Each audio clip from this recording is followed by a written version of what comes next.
हाँ जी नमस्कार।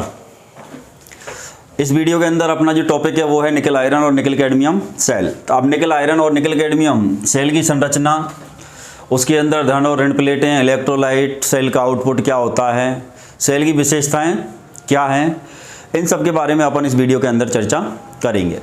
तो चलो टॉपिक को चालू करते हैं। तो सबसे पहले अपने पास में सबसे पहला क्वेश्चन आता है भाई निकल आयरन निकल कैडमियम सेल अपने पास में किस टाइप के सेल हैं और किस श्रेणी में इनको रखा जाता है। तो दोनों ही जो सेल हैं अपने पास में, पहली बात तो यदि इनकी अपन श्रेणी की चर्चा करें तो दोनों ही सेल सेकेंडरी सेल की श्रेणी में आते हैं या द्वितीयक सेल की श्रेणी में आते हैं। अपने पास में निकल आयरन और nickel cadmium cell secondary cell हैं। तो अपने पास में इनकी संरचना की यदि अपन बात करें तो सबसे पहले अपन संरचना किसको लें, पात्र की। पात्र या कंटेनर या खोल जो बना होता है, तो पात्र, कंटेनर या खोल, ये हार्ड रबर, ये अपन वल्केनाइड रबर, या इसके ऑप्शन में ध्यान रखना का खोल स्टील का भी हो सकता है। तो अपने पास में सीसा संचायक सेल की यदि अपन चर्चा करें तो सीसा संचायक सेल में हमेशा बैटरी का खोल या कवर या कंटेनर जो बनेगा वो हमेशा हार्ड रबर या वल्केनाइड रबर का ही होगा। लेकिन निकल आयरन और निकल कैडमियम सेल में शीशे का सेल का जो खोल है ये हार्ड रबर, वल्केनाइड रबर या स्टील का भी हो सकता है। अब अपन चर्चा करें आगे कि सेल के अंदर अपने पास में उसके बाद में प्लेटें किसकी बनी होती हैं या धन प्लेट और ऋण प्लेट किसकी बनी होती हैं। तो अपने पास में यदि प्लेट की अपन चर्चा करें तो प्लेट अपने पास दो प्रकार की हैं। एक तो धन प्लेट बनेगी किसी भी सेल में और दूसरी अपनी बनेगी ऋण प्लेट। तो हर सेल में दो प्रकार की प्लेट होती है, एक धन प्लेट और दूसरी ऋण प्लेट। अब अपने पास में धन प्लेट और ऋण प्लेट किसकी बनाई जाती हैं, तो धन प्लेट इनके निर्माण के लिए अपन निकल आलेपित, निकल आलेपित, आलेपित का मतलब निकल के द्वारा लेप किया गया स्टील की बेलनाकार नली होती है। धन प्लेट के रूप में निकल आयरन या निकल कैडमियम, अपन दोनों सेलों की चर्चा एक साथ करेंगे। निकल आयरन और निकल कैडमियम सेल में केवल और केवल एक पॉइंट का अंतर रहेगा, इसलिए दोनों की चर्चा एक साथ ही चलेगी। निकल आयरन सेल में पूछ ले या निकल कैडमियम सेल में पूछ ले किसकी धन प्लेट क्या कि भाई धन प्लेट किसकी बनी होगी, तो ये निकल आलेपित स्टील की बेलनाकार नली होती है और उस नली के अंदर चूर्ण भरा होता है अपन का निकल हाइड्रेट।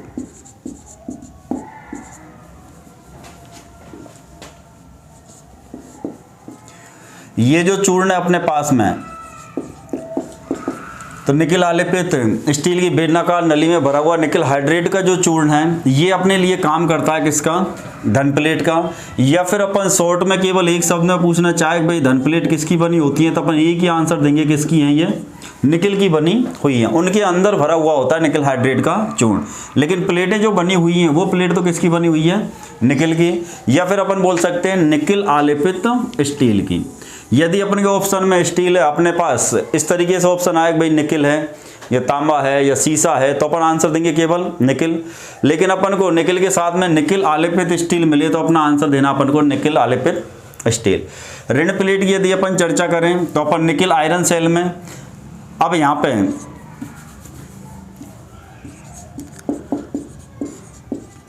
ऋण प्लेट जो बनती है ये आयरन की, अपने पास में ऋण जो प्लेट बनेगी वो आयरन हाइड्रेट की बनेगी। अब आयरन हाइड्रेट में अपने पास में केवल अपन को ऐसे भी लिखा आ सकता है भाई ऋण प्लेट किसकी रहेगी, तो अपन केवल आयरन यदि ऑप्शन में है तो आयरन भी आंसर दे सकते हैं। आयरन यदि ऑप्शन में नहीं मिले तो अपन फिर आंसर देंगे आयरन हाइड्रेट। तो अब अपने पास में आयरन हाइड्रेट यदि अपन आंसर दे रहे हैं तो कई बार इनके समीकरण भी अपन से पूछे जा सकते हैं। तो आयरन हाइड्रेट को अपन लिखेंगे FeOH2। अब अपने पास में ये धन और ऋण प्लेट ये हैं निकल आयरन सेल की। सेल का जैसा नाम है वैसी ही धन और ऋण प्लेट है, कहीं अपन को बाहर भटकने की जरूरत नहीं है। निकिल आयरन सेल में पहला जो नाम है ये धन प्लेट को दिखा रहा है, दूसरा जो नाम है ये ऋण प्लेट को दिखा रहा है। लेकिन इनको और यदि एग्जाम में क्वेश्चन यदि घुमाकर पूछे तो अपने पास में अपन बोल सकते हैं निकिल आलेपित स्टील की होती है, या अपन बोल सकते हैं निकिल हाइड्रेट का जो चूर्ण इनके अंदर भरा होता है, जिसको अपन बोलते हैं Na। इस चूर्ण को अपन बोलेंगे NiOH2 निकिल हाइड्रेट। दूसरा अपने पास में एक तीसरा पॉइंट यहीं ले लें, ऋण प्लेट। लेकिन ये ऋण प्लेट किसके अंदर है? Nickel cadmium cell. या फिर अपन धन और ऋण दोनों ही की चर्चा कर लें तो अपने पास में निकिल कैडमियम सेल में यदि अपन चर्चा करें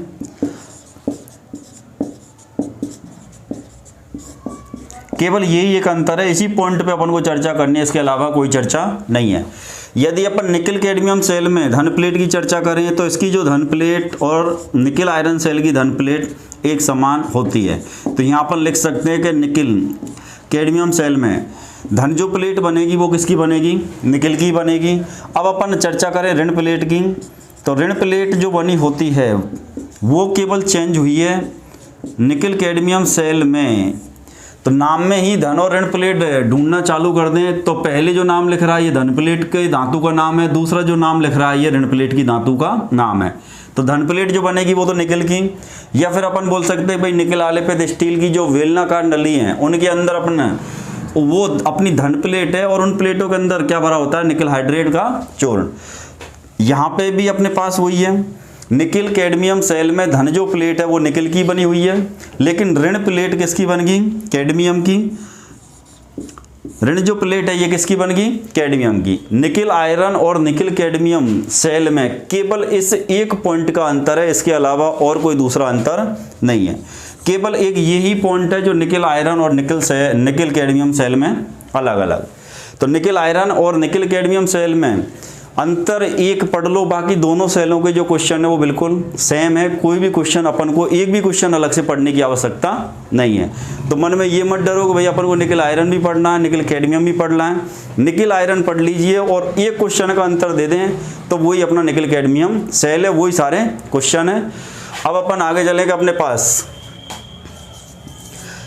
प्लेटें लग गई, खोल लग गया, खोल बन गया, खोल में प्लेटें लग गई, तो कोई भी सेल हो हर सेल के अंदर क्या भरा जाएगा? इलेक्ट्रोलाइट।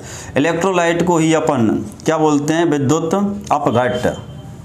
इलेक्ट्रोलाइट को ही अपन क्या बोलते हैं? विद्युत अपघट्ट। तो विद्युत अपघट्ट या इलेक्ट्रोलाइट के रूप में किसका उपयोग लिया जाता है? तो KOH प्लस LiOH। KOH कौन है? तो अपने पास में KOH होता है पोटेशियम हाइड्रोक्साइड। KOH है पोटेशियम हाइड्रोक्साइड। और अपने पास LiOH। LiOH होता है लिथियम हाइड्रोक्साइड।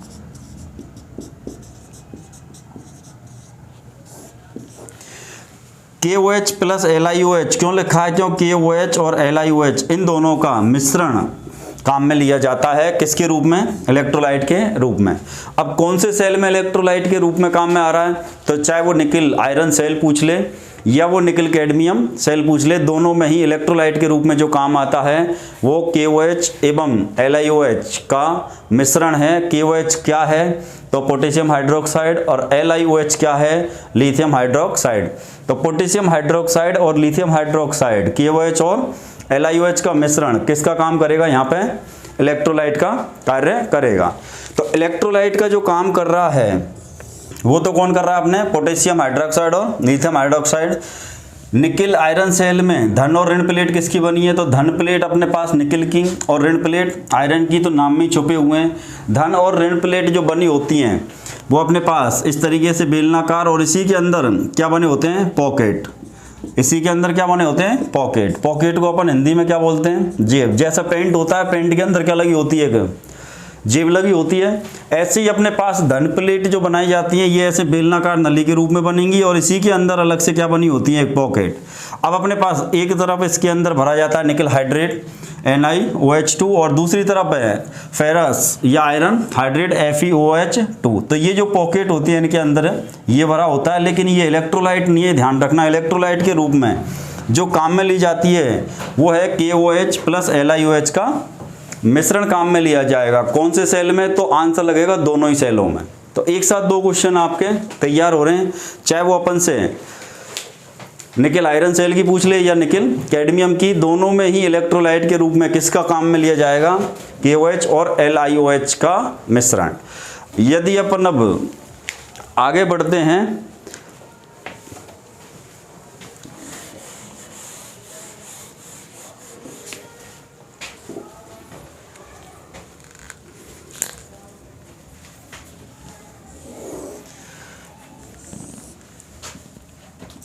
कोई भी सेकेंडरी सेल जब तक काम नहीं करेगा जब तक उसको किस पे नहीं लगाया जाए, चार्जिंग पे, या फिर उस सेल को पहले चार्ज नहीं किया जाए या उस सेल को आवेशित नहीं किया जाए।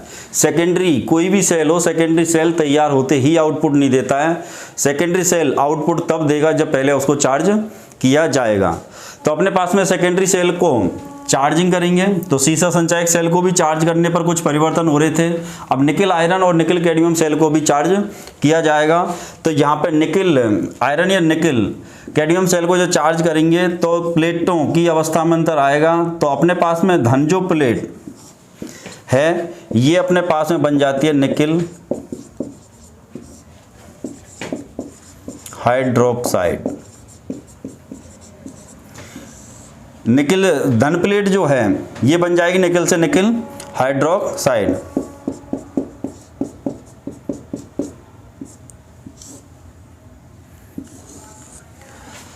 ऋण जो प्लेट है अपने पास, ऋण प्लेट बन जाती है लोहे की या अपन बोलेंगे फेरस की या अपन बोलेंगे Fe की। तो अब अपने पास में दो क्वेश्चन यहाँ से निकल के आएंगे भाई, निकल आयरन या निकल कैडमियम सेल है, निकल आयरन या निकल कैडमियम सेल है, तो उनमें चार्जिंग में तो ये ध्यान रखना ये जो दोनों परिवर्तन हैं ये केवल निकल आयरन सेल के। निकल कैडमियम में अपने पास कैडमियम की है छड़, तो निकल आयरन जो सेल है उसके अंदर धन प्लेट चार्जिंग होने के बाद धन प्लेट किसका रूप लेगी, तो निकल आयरन सेल में चार्जिंग अवस्था में धन जो प्लेट होता है, धन प्लेट होती है ये किसका रूप ले लेती है, निकल हाइड्रोक्साइड का, और ऋण जो प्लेट होती है ये किसका रूप लेती है, लोहे का या फेरस का या Fe का। अब अपने पास में दूसरा क्वेश्चन आएगा भाई, अपने पास कोई भी सेल चार्ज हुआ है तो उपयोग में भी आएगा, उसके बाद उस सेल को डिस्चार्ज भी किया जाएगा या सेल की डिस्चार्जिंग भी होती है। अब डिस्चार्जिंग में अपने पास में धन प्लेट किसकी होगी और ऋण प्लेट किसकी होगी।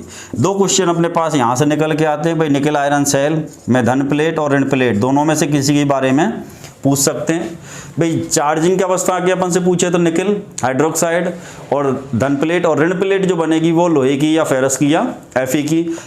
ऐसे अपन से डिस्चार्जिंग अवस्था में पूछ सकता है कि निकल आयरन सेल के डिस्चार्ज अवस्था में धन जो प्लेट होती है वो किसका रूप ले लेती है, तो वो रूप ले लेगी निकल हाइड्रेट।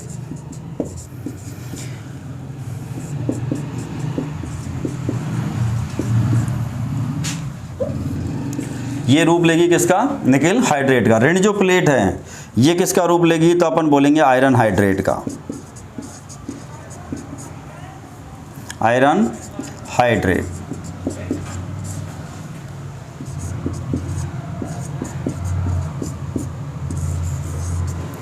तो अपने पास में दो क्वेश्चन ये हैं, उसके अलावा दो क्वेश्चन ये भी हैं।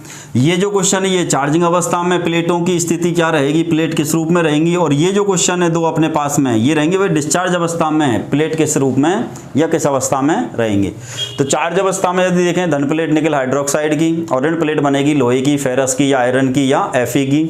दूसरा, डिस्चार्ज अवस्था में धन प्लेट निकल हाइड्रेट का रूप लेगी और ऋण जो प्लेट है वो लेगी आयरन हाइड्रेट का रूप। निकल हाइड्रेट को ये अपन लिख सकते हैं NiOH2 और आयरन हाइड्रेट को अपन लिख सकते हैं FeOH2। तो यहाँ से अपने पास में एक तो पात्र हार्ड रबर भी हो सकता है, वल्केनाइज रबर भी हो सकता है और स्टील का पात्र भी काम में लिया जा सकता है। प्लेट किसकी होंगी, तो धन प्लेट के लिए निकल आयरन में निकल और ऋण प्लेट आयरन की। निकल कैडमियम सेल में धन और ऋण प्लेट किसकी बनेंगी, तो धन प्लेट निकल की और ऋण प्लेट कैडमियम की। अंतर केवल यहीं आया दोनों सेलों की धन और ऋण प्लेट में। और ये जो अंतर अपन कैडमियम का उपयोग करने का जो मुख्य उद्देश्य है, ये उद्देश्य क्या है, तो ये उद्देश्य है सेलों का जो आंतरिक प्रतिरोध होता है, इंटरनल जो रेजिस्टेंस है, आंतरिक प्रतिरोध, इस आंतरिक प्रतिरोध को कम करना। सेलों के आंतरिक प्रतिरोध को कम करने के लिए निकल आयरन सेल में सुधार करके इस आयरन की जगह ऋण जो प्लेट है ये किसकी लगा दी गई है, कैडमियम की। और कुछ कई बार क्वेश्चन भी आ जाता है कि भाई कि निकल कैडमियम सेल में कैडमियम की ऋण प्लेट उपयोग करने का उद्देश्य क्या है, तो वो उद्देश्य है सेल का आंतरिक प्रतिरोध कम करना। तो सेल का आंतरिक प्रतिरोध कम करने के लिए क्वेश्चन उल्टा भी आ जाएगा। सेल का आंतरिक प्रतिरोध कम करने के लिए निकल आयरन सेल में क्या संशोधन किया गया, तो निकल आयरन जो सेल था इसी में आयरन की जगह ऋण प्लेट किसकी लगा दी, कैडमियम के। उससे सेल का आंतरिक प्रतिरोध कम हो गया। और केवल ये एक ही अंतर है इन दोनों सेलों में, और किसी चीज में कोई भी अंतर नहीं है। अब अपन यदि आगे चर्चा करें भाई इससे अपन को आउटपुट को ही अपन बोलते हैं निर्गत, आउटपुट को ही निर्गत। तो आउटपुट विद्युत वाहक बल का मान या आउटपुट जो वोल्टेज का मान है ये कितना रहेगा, तो ये 1.2 वोल्ट से 1.5 वोल्ट तक हो सकता है। 1.2 कई बार अपन को ऑप्शन में 1.5 भी मिलेगा, 1.4 भी मिल जाएगा, लेकिन 1.2 वोल्ट से और 1.5 वोल्ट तक क्या रहेगा इसका आउटपुट। निकल आयरन या निकल कैडमियम दोनों ही सेलों का जो आउटपुट है वो आउटपुट रहेगा 1.2 से 1.5। दोनों में अंतर बताई दिया, केवल निकल कैडमियम सेल में ऋण प्लेट कैडमियम की ली है और कैडमियम की लेने का उद्देश्य केवल सेल का आंतरिक प्रतिरोध कम करना है। अब अपने पास में इसकी यदि अपन उपयोग की चर्चा करें तो इसका उपयोग ऑटोमोबाइल के अंदर भी अपन कर सकते हैं। अब ऑटोमोबाइल में अपने पास क्या क्या आते हैं, तो रोड पे चलने वाले जितने भी व्हीकल हैं, भाई सड़क पे दौड़ने वाले जितने भी व्हीकल हैं अपने पास में, बस है, ट्रक है, टेम्पू है, कार है, जीप है, अपने मोटरसाइकिलों के अंदर भी अपन कहते हैं भाई अपने पास, कई बार तुमने देसी भाषा में सुना होगा, मिस्त्री कहता है बोले भाई सूखी वाली बैटरी लगा दूं। तो ये सूखी वाली जो बैटरी है ये कौन है, ये सूखी जो बैटरी है या सूखा जो सेल है ये सेल है निकल आयरन या निकल कैडमियम सेल। इनको अपन सूखी बैटरी क्यों बोलते हैं, क्योंकि ये सेल एक बार जब बन जाते हैं उसके बाद में ना तो दोबारा खुलते हैं, ना इनमें से किसी इलेक्ट्रोलाइट के लीक होने की संभावना है। तो इनको अपन खड़ी अवस्था में, आड़ी अवस्था में, लेटी किसी भी अवस्था में अपन इसको उपयोग में ले सकते हैं। दूसरा, सेल बनने के बाद सील्ड कर दिया जाता है। अब सील्ड कर दिया तो इसमें से कोई रिसाव भी नहीं होगा, तो इन्हीं सेलों को बोला जाता है रिसन रोधी सेल। निकल आयरन या निकल कैडमियम सेल, इसको बोला जाता है रिसन रोधी सेल। तो रिसन रोधी सेल कौन सा है, तो वो निकल आयरन सेल है। दूसरा अपने पास में रिसन रोधी को अपन हिंदी में या निम्मी भाषा बोल लें, इसी को बोला जाता है रिसाव रोधी सेल या रिसाव रहित सेल। तो रिसाव रोधी या अपन यहाँ पर लिख भी देते हैं रिसाव रहित सेल कौन सा है, तो वो है निकल आयरन सेल। और निकल आयरन सेल का ही सुधरा हुआ रूप है निकल कैडमियम सेल है। क्या सुधार किया, ऋण प्लेट आयरन की जगह किसकी लगा दी, कैडमियम की। क्यों लगाई है, आंतरिक प्रतिरोध कम करने के लिए। तो इसी के नाम या फिर इनको अपन बोल सकते हैं भाई निकल आयरन सेल का उपनाम या दूसरा नाम क्या है या और किन नामों से जाना जाता है, तो निकल आयरन जो सेल है उसी को रिसन रोधी सेल या रिसाव रोधी सेल, या इसी को बोला जाता है एडिशन सेल। एडिशन सेल क्यों बोला जाता है, तो निकल आयरन सेल की खोज जो करी थी वो एडिशन नामक वैज्ञानिक ने करी थी। तो एडिशन वैज्ञानिक का नाम है जिसने सेल को बनाया था, और उस एडिशन नाम के वैज्ञानिक ने सेल को बनाया और उसी के नाम के आधार पर सेल का नाम हो गया एडिशन सेल। तो निकल आयरन सेल को किसने बनाया, एडिशन नाम के वैज्ञानिक ने, तो इसका दूसरा नाम हो गया एडिशन सेल। तो एडिशन सेल कौन से सेल का दूसरा नाम है तो वो कोई और नहीं है, निकल आयरन सेल का ही दूसरा नाम एडिशन सेल है। और निकल कैडमियम सेल क्या है, तो निकल आयरन सेल का सुधरा हुआ रूप है निकल कैडमियम सेल। ये कोई नया सेल नहीं है। जैसे अपन के पास में लेक्लांची सेल का सुधरा हुआ रूप शुष्क सेल होता है प्राइमरी सेलों में, लेक्लांची सेल का सुधरा हुआ जो रूप है वो शुष्क सेल है, ऐसे निकल आयरन सेल का सुधरा हुआ रूप निकल कैडमियम सेल है। और सुधार जो किया वो क्या किया, जहाँ ऋण प्लेट आयरन की लग रही थी वहाँ ऋण प्लेट किसकी लगाई है, कैडमियम की, तो सेल निकल आयरन से बन गया निकल कैडमियम सेल। तो इसका उपयोग अपन कहाँ कर सकते हैं, तो सभी प्रकार के ऑटोमोबाइल में, या फिर अपने पास में टावर, टेलीफोन के जो टावर होते हैं तो टावर, या जहाँ अपने पास में एक्सचेंज, दूरभाष के एक्सचेंज जो होते हैं या टावर या एक्सचेंजों के अंदर किसका उपयोग किया जाएगा, तो वो निकल आयरन या निकल कैडमियम सेल। और यदि उपनाम में यदि चर्चा करें तो इन सेलों को बनाने के बाद सील्ड या पैक कर दिया जाता है। सील्ड होने की वजह से इनसे कोई रिसाव भी नहीं होता, इसीलिए इनको रिसनरोधी या रिसावरोधी, और इन्हीं को बोलते हैं सील्ड अनुरक्षण मुक्त सेल। अब सील्ड अनुरक्षण मुक्त सेल कौन से हैं, तो निकल आयरन और निकल कैडमियम सेल, या इन्हीं सेलों को बोला जाता है क्षारीय सेल। तो अपने पास में इन नामों को याद कर लो, ये इन्हीं के नाम हैं, किसी और के नाम नहीं है। तो अपने पास में यदि अपन चर्चा करें कि भाई क्षारीय सेल कौन कौन से हैं, तो निकल आयरन और निकल कैडमियम जो सेल हैं ये दोनों ही सेल कैसे हैं, क्षारीय है। तो फिर अम्लीय सेल कौन हुआ, तो अपन ने जो पढ़ा था सीसा संचायक सेल। सीसा संचायक जो सेल है, सीसा संचायक सेल कैसा सेल है, ये अम्लीय सेल, क्योंकि इसके अंदर अम्ल काम में आ रहा है। और कौन सा अम्ल है, तो वो है H2SO4 सल्फ्यूरिक अम्ल। और इलेक्ट्रोलाइट बनाते हैं तो उसमें पानी मिला देते हैं तो वो बन जाता है तनु H2SO4 तनु सल्फ्यूरिक अम्ल। तो अपने पास है इन पॉइंटों को सबको याद रखना है भाई क्षारीय सेल कौन से हैं, तो निकल आयरन या निकल कैडमियम सेल। या फिर क्षारीय सेल किस श्रेणी में कौन कौन से सेल हैं, तो ये दोनों सेल क्षारीय सेल की श्रेणी में है। दूसरा सील्ड अनुरक्षण मुक्त सेल कौन कौन से हैं, तो निकल आयरन और निकल कैडमियम दोनों ही सेल कैसे हैं, सील्ड हैं।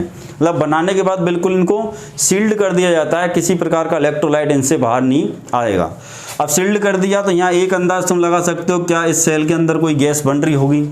भाई कोई भी चीज़ बिल्कुल सील्ड पैक कर दी, इसका मतलब यहाँ से किसी भी प्रकार का, जैसे सीसा संचायक सेल में हाइड्रोजन गैस बाहर निकलती है, लेकिन निकल आयरन निकल कैडमियम सेल में किसी भी प्रकार की गैस इलेक्ट्रोलाइट से बाहर नहीं आती है, इसलिए इनको अपन ने क्या कर दिया, सील्ड।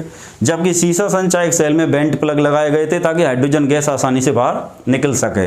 दूसरी बात, अपने पास ये अनुरक्षण मुक्त है, मेंटेनेंस फ्री है। ये मेंटेनेंस का मतलब मरम्मत, और मरम्मत से मुक्त है। ये भाई मेंटेनेंस से मुक्त है, इसका मतलब इनके अंदर किसी प्रकार का दोष होगा या नहीं होगा। अब अनुरक्षण या मेंटेनेंस से मुक्त है, इसका मतलब इनके अंदर किसी प्रकार का दोष भी नहीं होगा। तो अपन यदि दोष की चर्चा करें तो पहली बात तो 3 दोष तो बिल्कुल ही नहीं होंगे। अब वो 3 दोष अपने पास में कौन कौन से हैं और कौन सा दोष है होगा या होने की संभावना है, तो या तो एक दोष याद रख लो, सेडिमेंटेशन दोष।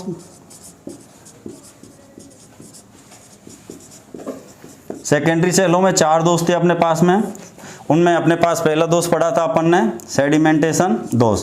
और सेडिमेंटेशन दोष भी जरूरी नहीं कि हो ही जाए सेल के अंदर, सेडिमेंटेशन दोष होने की भी क्या रहती है, केवल एक संभावना रहती है, एक पॉसिबिलिटी रहती है कि भाई ये दोष इसके अंदर हो सकता है। अब अपने पास में सेडिमेंटेशन दोष होने की संभावना है। इसके अलावा अपन ने दोष कोरोजन भी पढ़ा था, दोष अपन ने बकलिंग भी पढ़ा था, दोष अपन ने सल्फेशन भी पढ़ा था। तो ये जो 4 दोष सेकेंडरी सेलों के हैं, इन 4 दोष में से 3 दोष तो बिल्कुल होने की संभावना नहीं है। वो 3 दोष कौन कौन से हैं, या क्वेश्चन ऐसे आ जाए भाई निकल आयरन या निकल कैडमियम सेल में, या इन दोनों की जगह इनमें से कोई सा भी नाम अपन को दे सकता है। निकल आयरन और निकल कैडमियम लिखने की जगह वो लिख देगा रिसनरोधी सेल, तो दोनों शामिल हैं। रिसनरोधी सेल में या रिसावरोधी सेल में या एडिशन सेल में या सील्ड अनुरक्षण मुक्त सेल में या क्षारीय सेलों में कौन सा दोष नहीं होता है, तो 3 दोष तो बिल्कुल नहीं होते हैं। वो दोष है कोरोजन दोष, बकलिंग दोष और सल्फेशन दोष। तो अपने पास में कोरोजन दोष कोई जंग दोष या क्षरण दोष या संचरण दोष, बकलिंग दोष कोई मुड़ना ऐंठना, तो ये है अपन का बकलिंग दोष। अपसाधन दोष है अपने पास में, सेडिमेंटेशन दोष। अब ये क्वेश्चन है कि भाई क्षारीय सेलों में या एडिशन सेल में या निकल आयरन निकल कैडमियम सेल में कौन सा दोष होने की संभावना होती है, तो वो संभावना है सेडिमेंटेशन दोष की। और इस दोष के निवारण के लिए क्या किया जाता है, तो इस दोष के निवारण के लिए कोई उपाय नहीं है। इस दोष के पहली बात तो ये श्योरिटी नहीं है कि दोष होगा ही, होने की क्या है संभावना, और होगा तो बहुत ही कम होगा, और जब तक ये दोष पैदा होगा जब तक सेल की उम्र पूरी हो जाती है। तो इसलिए यहाँ अपन को किसी प्रकार का कोई मेंटेनेंस, कोई मरम्मत, कोई अनुरक्षण करने की जरूरत नहीं है। इसीलिए इन सेलों को बोला जाता है शील्ड अनुरक्षण मुक्त सेल, मेंटेनेंस फ्री हैं, अनुरक्षण से मुक्त हैं। तो इन दोनों नामों की जगह इनमें से कोई सा भी नाम काम में वो ले सकता है, पांचों में से कोई सा भी नाम। क्षारीय सेल बोल दे तो वो भी ये दो ही सेल हैं। शील्ड अनुरक्षण मुक्त सेल कौन कौन से हैं, तो निकल आयरन और निकल कैडमियम। एडिशन सेल किसका नाम है, तो निकल आयरन सेल का दूसरा नाम है एडिशन सेल। और nickel cadmium cell nickel iron cell का सुधरा हुआ रूप है। आयरन की जो ऋण प्लेट बन रही थी उसकी जगह कैडमियम की ऋण प्लेट लगा दी गई। दोनों ही सेलों को बोला जाता है रिसावरोधी या रेशनरोधी सेल। तो ये है अपन के निकल आयरन और निकल कैडमियम सेल। अब इन सेलों में अपने पास में लगभग सारे क्वेश्चन कवर हो गए हैं। अपन के पास में क्वेश्चन किस टाइप से आएंगे मैं आपको हर वीडियो में हर टॉपिक में लगातार साथ के साथ बता रहा हूँ। सेल कोई भी हो, सेल के अंदर एक तो अपन को पात्र याद रखना है, उसके बाद धन और ऋण की प्लेटें याद रखनी है, फिर इलेक्ट्रोलाइट के रूप में किसको काम में ले रहे हैं। सेकेंडरी सेल की चार्जिंग अवस्था में धन और ऋण प्लेटों में चेंज होता है, तो धन प्लेट किसकी होगी, ऋण प्लेट किसकी होगी, डिस्चार्ज अवस्था में किसकी होगी। उसके बाद इनका उपयोग अपन कहाँ करते हैं, इनके अंदर कौन कौन से दोष हो सकते हैं, एक टॉपिक और अपन चर्चा कर लेते हैं यहीं पर। अब यदि अपन चर्चा करें चार्जिंग विधि की, चार्जिंग विधि, तो अपने पास में इसके लिए कोई चार्जिंग विधि अलग से नहीं है। चार्जिंग की जो विधि अपन ने पढ़ी थी, चार्जिंग की विधि अपन ने पढ़ी थी, एक तो स्थिर धारा विधि, एक स्थिर वोल्टेज विधि, दूसरा बैटरी चार्जर विधि। तो अपने पास में एक विधि थी वहाँ पे अपने पास ट्रिकल चार्जिंग विधि। अब ट्रिकल जो चार्जिंग विधि थी, इसको गौर से यदि आपने वीडियो देख लिया पहले वाला तो आपको पता होगी। ट्रिकल जो चार्जिंग विधि है, इस विधि का उपयोग अपन कब करते हैं ये अपन को याद रखना। ट्रिकल चार्जिंग जो विधि है ये कब काम आती है, जब सेल के अंदर कौन सा दोष पैदा हो जाता है, सल्फेशन। भी ये ट्रिकल चार्जिंग जो विधि है ये कब काम में आती है, जब सेल के अंदर कौन सा दोष हो जाता है, सल्फेशन दोष। तो सल्फेशन दोष युक्त बैटरी को पुनः जीवित करना है या पुनः चार्ज करना है, तो कौन सी विधि काम में आ रही थी, ट्रिकल चार्जिंग विधि। अब ये विधि केवल सल्फेशन दोष को हटाने के लिए है। निकल आयरन और निकल कैडमियम या क्षारीय सेलों के अंदर सल्फेशन दोष होता ही नहीं है, सल्फेशन दोष होता ही नहीं है। जब सल्फेशन दोष नहीं होगा तो क्या ट्रिकल चार्जिंग विधि की जरूरत इन सेलों में पड़ेगी। तो निकल आयरन निकल कैडमियम या क्षारीय सेलों में कौन सी चार्जिंग विधि की आवश्यकता नहीं पड़ेगी, तो वो है ट्रिकल चार्जिंग विधि। तो इनको अपन कौन कौन सी विधि से अपन चार्ज कर सकते हैं, तो चार्जिंग विधि की यदि अपन चर्चा करें तो चार्जिंग विधि में अपन कौन कौन सी विधि काम में लेंगे, तो स्थिर धारा विधि अपनी काम में आ सकती है। Nickel iron nickel cadmium cell में चार्जिंग विधि से यदि कोई क्वेश्चन आए भाई कौन कौन सी विधि से चार्ज अपन कर सकते हैं, तो स्थिर धारा कांस्टेंट करंट विधि से चार्ज किए जा सकते हैं। दूसरा अपने पास स्थिर वोल्टेज विधि से भी अपन इनको चार्ज कर सकते हैं। स्थिर वोल्टेज विधि जब काम में लेंगे जब दो या दो से अधिक सेल समांतर में जुड़ रहे हों। एक बार वापस मोटा मोटा मैं रिपीट कर देता हूं, श्रेणी में जुड़ रहे हैं तो स्थिर धारा विधि, और समानांतर पैरेलल में जुड़े हुए हैं तो अपन लेंगे काम में स्थिर वोल्टेज विधि। तीसरा अपने पास यदि किसी जगह पर एसी का स्रोत है, डीसी का स्रोत नहीं है, तो इनको अपन बैटरी चार्जर विधि के द्वारा भी चार्ज, बैटरी चार्जर विधि के द्वारा भी इनको अपन चार्ज कर सकते हैं। अब अपने पास में ट्रिकल चार्जिंग विधि काम में क्यों नहीं आएगी, क्योंकि ट्रिकल चार्जिंग विधि उपयोग कब ली जाती है, जब सीसा संचायक सेल में कौन सा दोष हो जाता है, सल्फेशन दोष।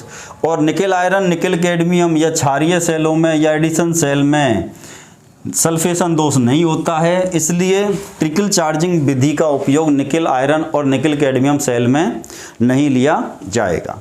तो ये सारे आपके दोष हो गए। इसमें संरचना इसी में होगी अपने पास में।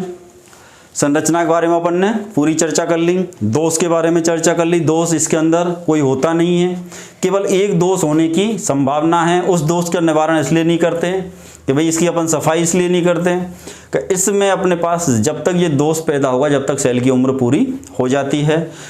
अपन ने यहाँ चार्जिंग विधि की चर्चा कर ली, तो अपने इनको स्थिर धारा विधि द्वारा चार्ज कर सकते हैं, स्थिर वोल्टेज से भी चार्ज कर सकते हैं, बैटरी चार्जर विधि द्वारा भी चार्ज कर सकते हैं। लेकिन ट्रिकल चार्जिंग विधि के द्वारा इनको क्यों नहीं चार्ज किया जाएगा?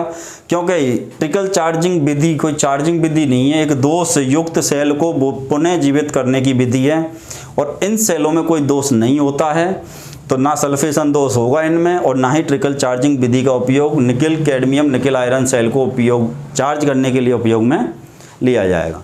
तो ये विधि यहाँ क्यों नहीं काम में आ रही, तो ये पॉइंट आपका क्लियर हो गया होगा। सल्फेशन दोष नहीं है, इसलिए ट्रिकल चार्जिंग विधि का उपयोग इन सेलों को चार्ज करने के लिए नहीं किया जाता है।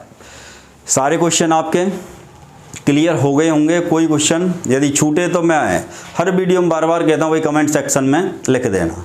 ठीक है, लगातार वीडियो देखते रहें। तब तक के लिए नमस्कार।